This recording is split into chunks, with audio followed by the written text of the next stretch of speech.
In other news, the number of people confirmed dead after this week's devastating earthquakes in Turkey and Syria has now climbed to more than 25,000. The disaster is being described as the worst event to hit the region in 100 years.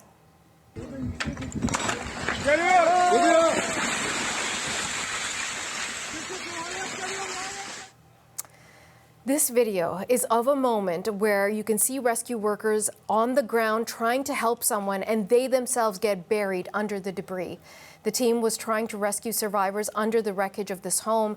Later, one of the workers was rescued without major injuries. More than 70 people have been clawed from the rubble in the last 24 hours. CBC's Chris Brown has more on the recovery and the relief efforts in Turkey.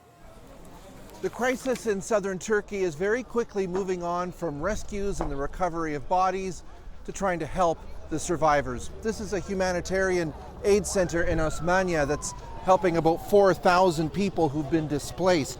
In just a relatively small city, there are 11 camps just like this, and it's hosting not just Turks, but also Syrians who've already been displaced by that country's long civil war and now have to move on again. Humanitarian agencies have set up tents, there's food, and people's immediate needs are being met. But they're still struggling with losing their homes, their security, and all of their usual routines. And all of that has created deep anxiety, fear, and anger. We've spoken to some psychologists who say they're trying to help, but there's really little they can do except to ensure that people have enough food and they can stay warm at night.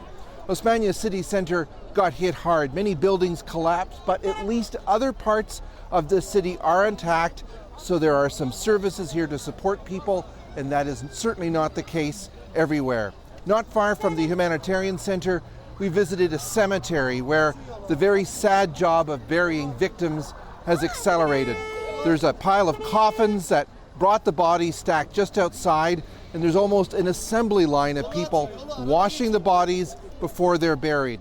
We kept a respectful distance, but there's an entire new area of that cemetery on a hill that's filled with freshly dug graves.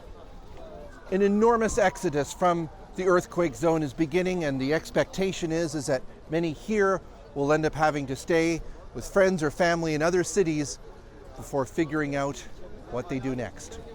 Chris Brown, CBC News in Osmania.